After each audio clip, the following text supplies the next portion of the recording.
Hi, my name is Patricia Kathleen, and this podcast series will contain interviews I conduct with women, female identified, and non binary individuals regarding their professional stories and personal narrative as it relates to their perspective. This podcast is designed to hold a space for all individuals to learn from their counterparts, regardless of age, status, or industry. We intend to transparently investigate the evolving global dialogue regarding underrepresented figures in all industries across the USA and abroad. By hosting these stories and conversations, we aim to contribute to the changing platform and representation of these individuals for the future. Now let's start the conversation.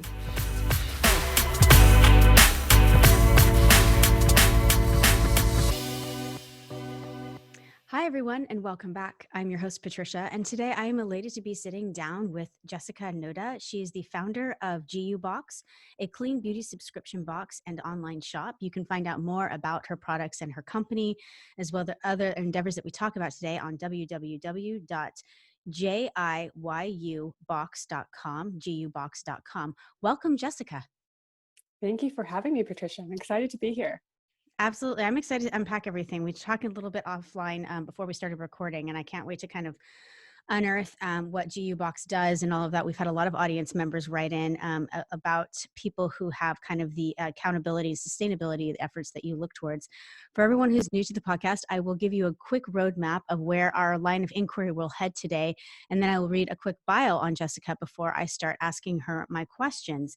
So the roadmap for today's podcast will follow the same trajectory as all of those in this series. We look at four main constituents. One of them is the first one, her academic background and early professional life leading up to the founding of Jiyubox. And then we'll look at unpacking Jiyubox. We'll get into the logistics of when it was founded, how, funding, all of those things. And then we'll look towards the ethos and the philosophy of the company. Then we'll turn to unpacking and looking at goals that Jessika has for Jiyubox. For the next 1 to 3 years, that's a conversation that's changed for a lot of people, given the recent COVID-19 pandemic. We'll wrap the entire podcast up with advice that Jessika may have for those of you who are looking to get involved with her efforts or perhaps emulate some of her career success. So as promised, a quick bio on Jessika before I start asking her our questions. Jessika is the founder of Jiyubox, a clean beauty subscription box and online shop featuring indie beauty brands. Jiyubox came to fruition in search of breaking free from the 9-to-5 grind for Jessika. Jessika is also the founder of Jiyu Management, which helps passionate entrepreneurs and side hustlers build meaningful communities. She is passionate about helping her peers and community to become their best self and strive for success. So, Jessika, I was telling you prior to jumping on this call that I got on your website and I do love it. And I always like to tell people on air so people can check it out. I'm kind of a connoisseur or an appreciator of good websites. I was like close to 2 million a week. And when I come across one that's really well done and elegant, I like to state that. So kudos to that. And I think that kind of welcomes your potential customer and client in so beautifully. But prior to kind of unpacking the Jiyubox and all of that, I want you to, if you would describe like your academic background, early professional life leading you to this point. Yeah. So when starting from the beginning, I first wanted to be a physiotherapist in sports science. Grew up playing a lot of sports, was in physio a lot. And I was like, okay, I want to help people. This is great. I'm going to do this. And I ended up failing Chem 100. And I was like, well, this is not for me anymore. Hated science. Oh. And so then I kind of took a blind turn and went to just an info session. And it was on marketing. And at the time it was tourism marketing. I was like, well, I like to travel. So I'm just going to try it. And, I was 18 or 19 at the time. So I did that. And I ended up graduating with just a general business and marketing degree. And I went into my first job as a travel agent. And that was great. But what I found was that the travel industry is very hesitant and resistant to change. So I was working and booking people on their flights and their vacations on a system that was built in the 1980s. So I was like hard coding in these different types of flight, and there's like, you could get through your entire day without using a mouse. It was all, it was like those black screens with like the green text on it. It was awful. And everyone in that industry is kind of they're in their like 50s and they've just been doing it forever, so didn't want to change. And what happened after that is I kind of got tired of being in an industry that was resistant to change. So I ended up going into tech, and I went into tech sales. At first, I was working in a company that I was working with a lot of influencers, with YouTubers. So that was quite interesting. And then I moved into a more, I guess I would say, hardcore software sales position, working, doing audit management software. And to be honest, I still couldn't really tell you what auditing is and how it works. So that I was quite miserable at that job. I was working East Coast time, and I live in the West Coast, so it was just not working out for me. And I kind of hit my breaking point. I was like, well, do I stay at this job and make really good money in sales and be miserable, or do I just try something? I'm still young, I've got time on my hands, why not just try this? And so I ended up leaving the 9-to-5 job and starting Jiyu Management, which at the time was more about marketing, but I quickly realized that, especially in Vancouver, and I'm sure basically in all of North America, it's quite a saturated market.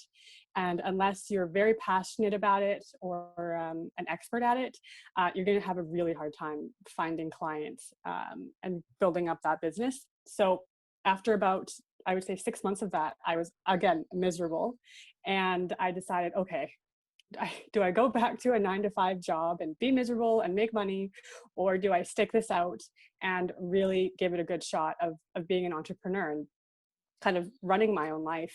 And I kind of decided, I was like, okay, well, what do I really care about? What am I really passionate about? And it came back to me was skincare and beauty and makeup. And, when I was in high school, I was always watching these YouTube videos. And at that time, it was never really a career. Getting into the beauty industry, you really only do it by making your own products. So at that time, it wasn't feasible. But now in this day and age, there's so many different options. And so I think I was actually watching a YouTube video of someone unboxing, doing one of those PR hauls or something like that. And it's like, I could do that. And I could do that better. So that's kind of the spark of how Jiyubox started.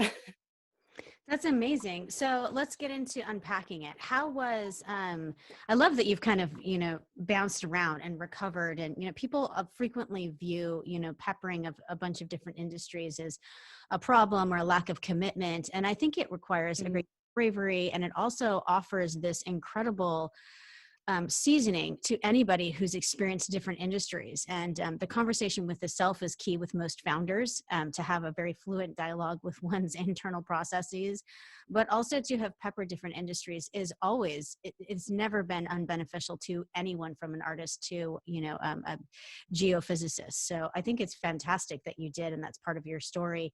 I want to unpack Jiyubox now. So really quickly, the logistics, when was it founded? Did you have co-founders? Did you take funding? Was it bootstrapped?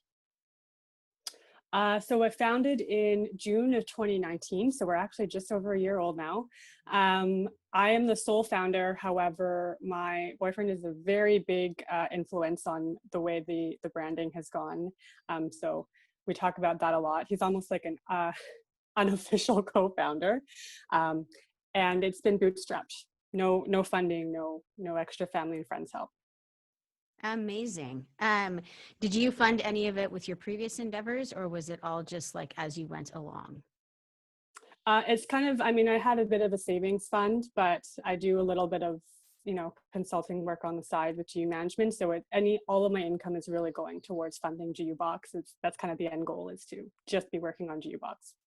Did you launch it moonlighting with a different career or job, or did you quit what you were doing and sink all of your efforts solely into it in 2019?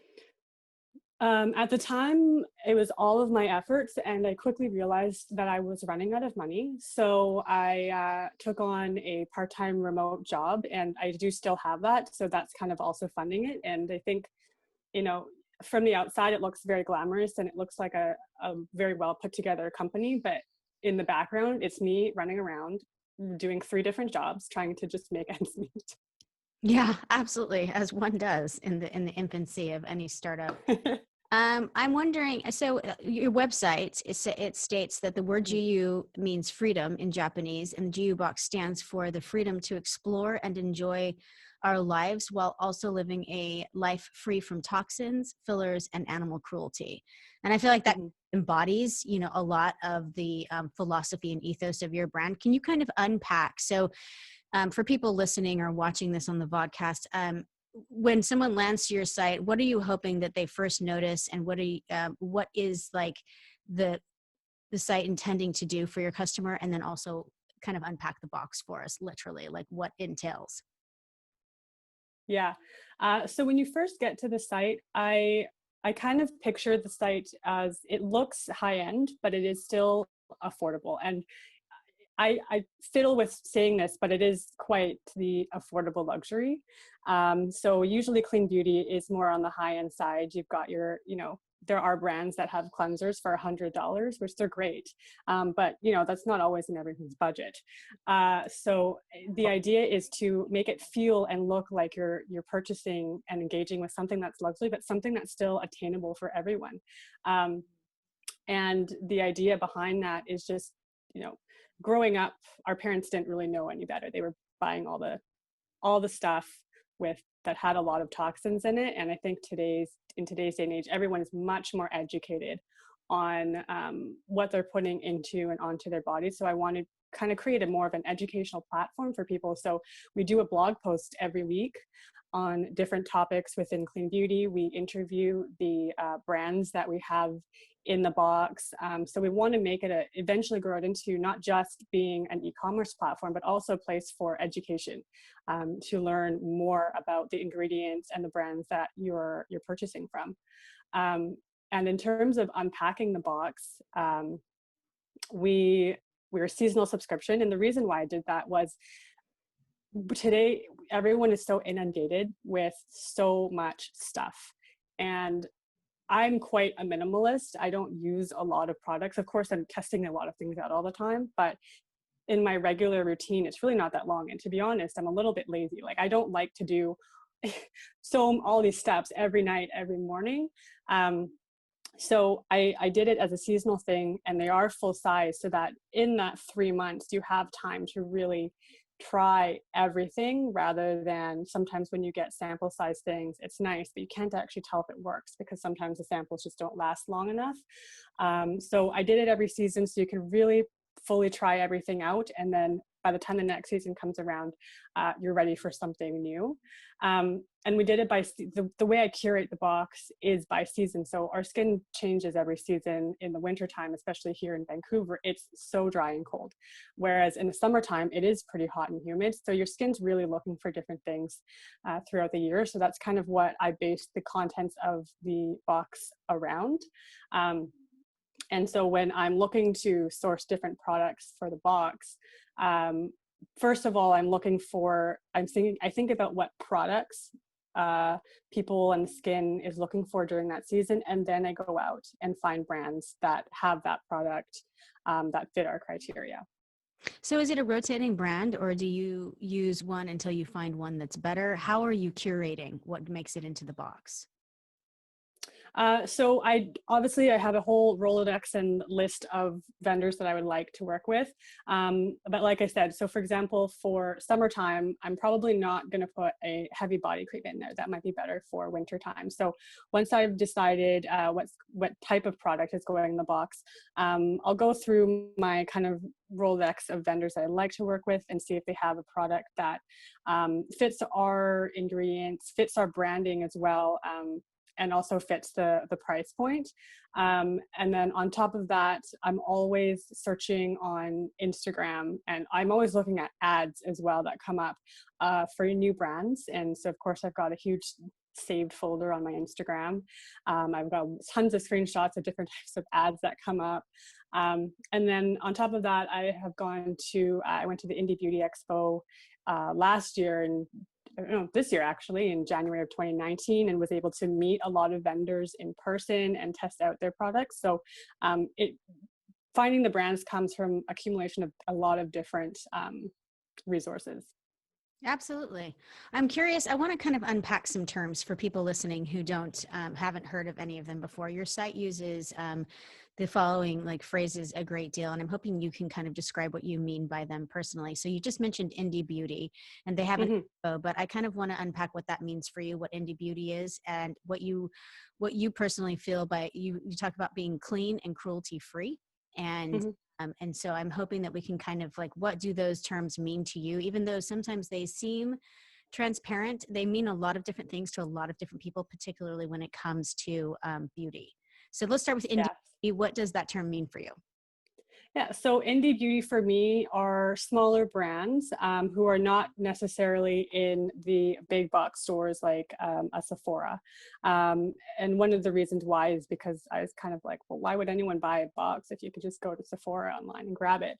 And the other reason is because of being able to support other small businesses. So there's a lot of different terms for indie beauty, but in general, it means that it's a company that's usually bootstrapped. Maybe they got some, you know, loans from the bank, but they don't have investor funding. And it's usually run, founded, and owned by the original owner.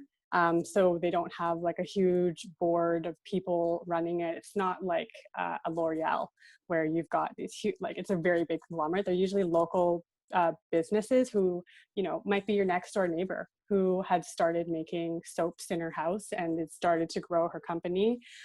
So being able to have that community aspect, and you know, some of the indie beauty brands, they are large. They've been around for 3, 5, 7, 10 years, but they're still considered indie because they are still run and owned by the original founder. Right.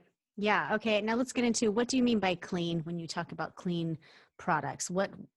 How is that term? Like, what makes it into that? Yeah, so clean beauty is, it's such a blanket term. Hmm. And when I actually first launched the company, I started off by marketing that we were all natural. And I did that because what happens in the industry is clean is a very um, flexible marketing word that a lot of companies use. And so I had originally gone with all natural because it was a little bit more specific. Because if you look up clean beauty, there's this thing called greenwashing, where when you say clean beauty or green beauty, people automatically think, oh, it's fine, it's great for you. There's you know. So in terms of clean beauty, what that means is not just necessarily having no, you know, sulfates or PEGs or dimethicones. It's not just removing the kind of the big bad ones, but it's also making sure that the ingredients are as close to their original format as possible. So for example, something like citric acid, usually it's an acid, so you would usually find that in a citrus like a lemon or an orange, and that is considered all natural. But what happens is it would take a ton of lemons to make just a little bit of citric acid to put into a skincare product. So that is something that we allow to be made in a lab or in a manufacturer, because it's just not feasible to harvest that many lemons to make into the product that you need. So that's kind of what we mean by clean beauty, is keeping it as close to the natural source as possible, and something that you could find from the earth. Yeah, absolutely. And then what do you mean by, you talked about being sustainable. I'm wondering, when you go into, so on your website, when you go into the starter box and you kind of look at things, you talk about cruelty free. And that's another word that I feel like can be flexible with marketing, you know? And so I'm wondering, is it PETA certified? And that's this in the States. I know you're in Canada, but what are the criteria used to have it be cruelty free? Because there are people that outsource, as you've kind of mentioned here with the clean aspect. You can outsource a certain part of the process to the cruelty or animal testing, which I think a lot of people subscribe to cruelty free, which is not. Cruelty free can be animal testing, called humane animal testing. So how do you look at all of those, and what are your criteria for calling it cruelty free? Yeah, so for cruelty free means that it's not tested, like the products are not tested on animals at all in any of the process. And so that means that any of the products that we have in the brand are tested only on humans.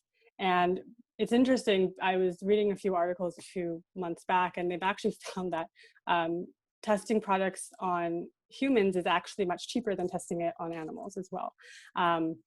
So along the lines of cruelty free, I will mention that most of the products do tend to be vegan, although we do have products that do have honey in them. So for some people that might not be considered cruelty free, but for Jiyubox, we consider cruelty free as not testing on animals, but some products may have honey in them, they may have, goat's milk in them. So they're not necessarily vegan, but they're not tested on animals.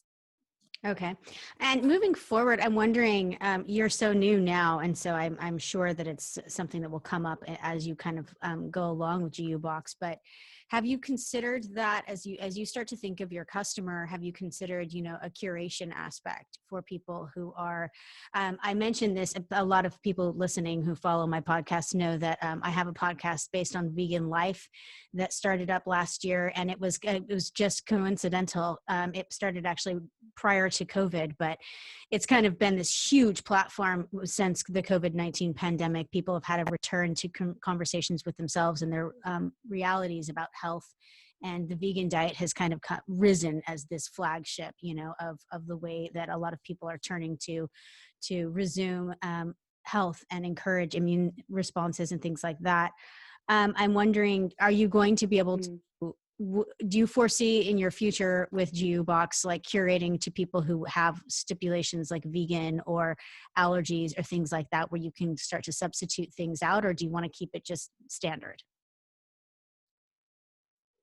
For now, it is standard. However, if a customer has allergies or they only use vegan products, we just ask that they let us know ahead of time. So then if there is a product that is not, that may have an ingredient that they're allergic to or is not vegan and has honey in it, we'll find a substitute for them. Yeah, nice. So I'm wondering, given that we were just kind of discussing, or I was rather, the COVID-19 pandemic, looking forward to like your future goals and things like that. This is a conversation that people have had that has changed for everybody that I know of.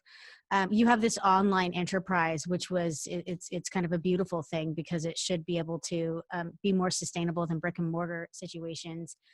Moving forward with your goals, do you plan on staying solely online? Would you ever go into a brick and mortar situation? And also, what are your plans for the next 1 to 3 years with Jiyubox? I do plan to stay online. That being said, I do pop-ups sometimes. Will go to events. So having maybe a longer term temporary pop-up is something in the future, but for the most part, it is online, and that's purely a lot of it is logistics, to be honest. It's a lot of work to run a brick and mortar store and have people running it. And so during this pandemic, I realized how lucky and grateful I am that I have an online business, that I didn't have to worry about staff running the store. And, a lot of the beauty companies that I see who do have the brick and mortars, they've had to implement a lot of these different types of measures, especially for things like testing out products. How are you going to do that? So I don't foresee us having a permanent brick and mortar store, but pop-ups are definitely in the future when we can kind of go back to those types of events. For the next 1 to 3 years, I would really like to actually move our operations to the US. That's kind of been on my radar for the last year. There's just, being in Canada, it's great. I love Canada, but in terms of shipping things, it's quite a headache. There's just not as many options in terms of just getting the logistics up and running. So it would make more sense to be based in the US. And I joke that where I'm in Vancouver, I'm only a 2-hour drive from the border. So I kind of say, if I was just 2 hours south, this would have been a lot easier. So it's, yeah. No, sorry. Really quickly, we're returning to that kind of same aspect. When you talk about clean, so where are you guys? Where do you get like the manufacturing process and stuff like that for the boxes and things like that? Is that happening in Canada, or is it outsourced? And will that stay the same? I mean, you're saying moving it to the US, so I'm assuming it's manufactured in Canada?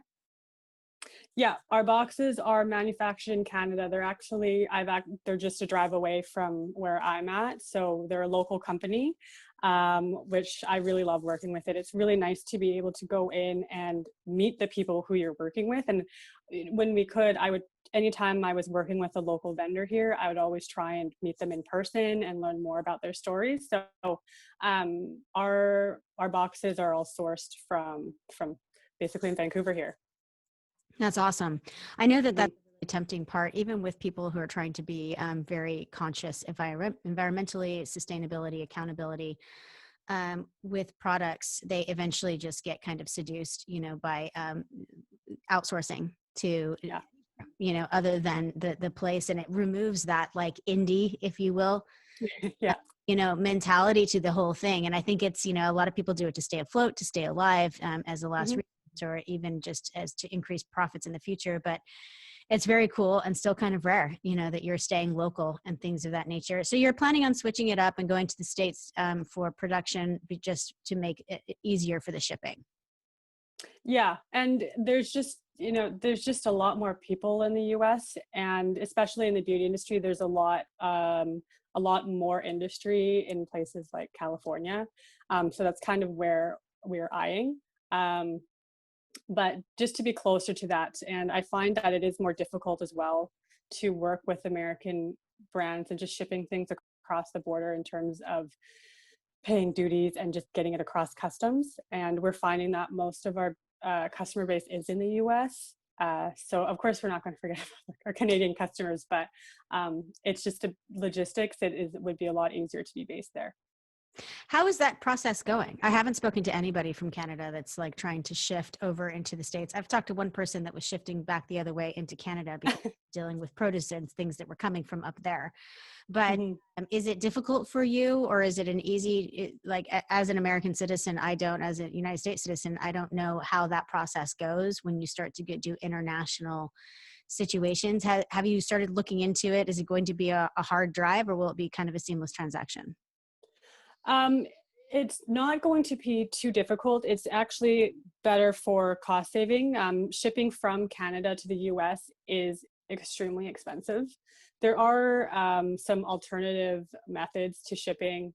There's a service that's really great at shipping to the US, but I worry that because I'm in Canada and sometimes the shipping can take a lot longer to the US, and I know Americans are much more, you're used to getting things a lot quicker. I worry about having too much of a shipping time and that impacting the customer experience. So the whole goal is to make it as the customer experience as seamless as possible. And I don't want people waiting, 2 weeks or more to get their packages. And so just being able to do that would be a lot better, and help me sleep at night and make sure that these packages are going across. And you wouldn't imagine how many nights I've had about worrying if a package is going to make it through customs. So just having all those kind of things set in stone would be a lot easier. Absolutely. So you're planning on looking at moving operations down to at least having a hub in the United States. Do you have any other future goals in regards to growth or anything? Do you do like the traditional 1 to 3 year plan, 5 year plan, or are you kind of taking it a day at a time right now because it's still in its infancy? Yeah, so I have 1 year plan. I mean, the goal is to, of course, make it to at least 5 years. I know a lot of companies don't make it that far. Right. So it is because I'm so small and I've just got a team of 2 other people. It's really easy to pivot, which has worked in our favor, especially during the pandemic. Um, Being a year old when the pandemic started, we had enough of a basis to be able to stay afloat during this, and also not be large and not be too large that we had to completely let go of our entire staff. So the goal is to continue to grow, and we do want to basically double the sales where we're at for the next year. But I do see it being a small team. I don't see Jiyubox being this massive company with hundreds of employees. Ideally, actually, I'd like to keep it as small as possible, because working in being in companies that are like startups and seeing how nimble you can be as a small team and being able to pivot when things change. I don't foresee it being like this massive company that you have to run through all these hoops. And, you know, when you have a PR crisis or something that happens, it's so quick to be able to make the decision. Whereas, you know, if you're in a large company, you'd have to run through all these hoops and ask all these people and get everything approved. So doubling our sales, but while keeping the team as nimble as possible. Nice. And I think you're right about that. A lot of people don't consider that. For some reason, there's this largely held belief that, you know, the stability comes with this massive size and incredible growth. And I think you're right in talking about, you know, the being nimble and staying flexible, you know, and that being part of like one of the crucial parts of startups is absolutely true. You know, being able to survive both feast and famine, I think is much more easily navigated with a smaller team. Yeah. I like that a lot. Well, Jessika, we're wrapping up our time together, and I want to now turn towards one of my favorite parts of the podcast for people who have listened to me before know, and that is I'm curious if you ran into someone from a safe social distance in beautiful Vancouver tomorrow at some park or garden, and they came up and said, "Oh, I'm so glad, Jessika, I found you. I've been told that I should ask you for some advice. Here's the situation. I've peppered a lot of different industries, and I've realized through a lot of different pains and trials that they were not for me. And I decided I'm going to go out on my own. I have this great idea for a startup, and I'm going to get going tomorrow. What are the top 3 pieces of advice you would give? Let's say for certain it's a woman, female identified, or non-binary individual, anyone other than a white man. What are the 3 top pieces of advice you would give that individual knowing what you know right now? The first one is a little bit cheesy, but I would say that you want to be passionate about what you're doing, because if you're not passionate about what you're doing, when you hit those hard times, it's going to be really hard. And what has kept me going through the hard times now is knowing that, you know, I do still really, really care about what I'm doing. And I think a lot of founders you need to use that passion to fuel you, because it's all, you know, bunnies and rainbows when you first start. Like, oh, this is great. I'm like running my own business. I own my own time. I own my schedule. But when things get tough, when you're, you know, money's tight, you're kind of like, why am I doing this? If you're really not passionate about what you're doing, you really don't care about what you're doing, it's going to be really tough. And it's going to be tempting to go back to that 9-to-5 job and just be kind of complacent with what you're doing. So I would say one is to be very passionate about what you're doing. And obviously that can evolve. So that goes back to the really commonly word used now is pivot, but making sure that you really care about what you're doing. Yeah.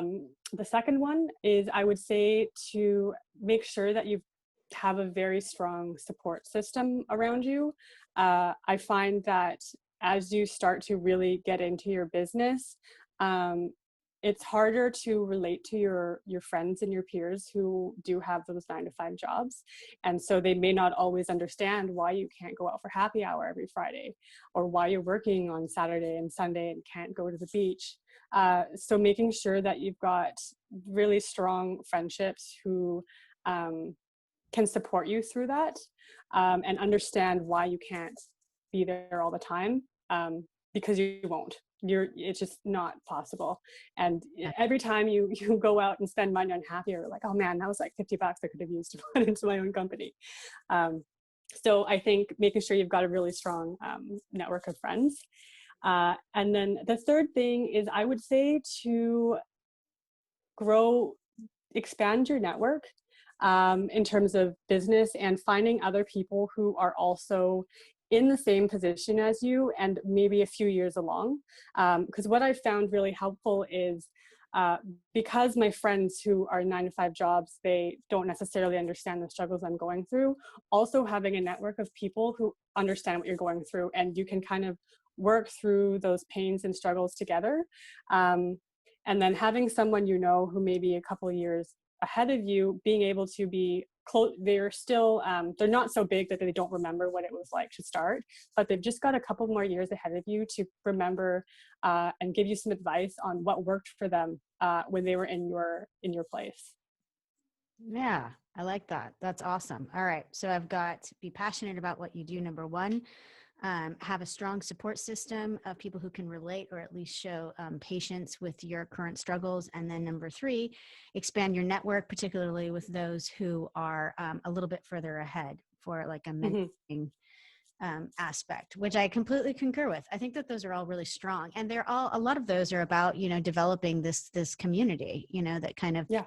it's an ecosystem for startups, I think. And when you realize that, and you realize that, there are other things that help it, rather than just endeavoring more work towards the startup, but, also having social aspects and your other pieces of your life kind of tie into that and relate to it. They don't just help with, I think, staying alive, which is the goal. I think it also, it really encourages the joy one receives from the process, Mhm. and the potential gains and the education that can go along with it, as well as the pain, which I think a lot of people have very well iterated. The pain of starting a startup and sleepless nights and things like that are frequently spoken of, but there can be this rush and things like that. And I think it's exacerbated when you do things like include social circles around that type of thing, and not fight it, but rather Mhm. encourage it with Mhm. like-minded individuals like you're talking about. So that's clever, and I like it a lot. Jessica, thank you so much for giving us your time today. I really appreciate you kind of unpacking Jiyubox and giving us your story. Thank you so much, Patricia. This was awesome talking with you today. Awesome. And for everyone listening, we've been speaking with Jessika Noda. She's the founder of Jiyubox, a clean beauty subscription box and online shop. You can find out more at www.jiyubox.com. That is JIYUbox.com. Thank you for giving me your time today. And until we speak again next time, remember to stay safe and always bet on yourself. Sláinte.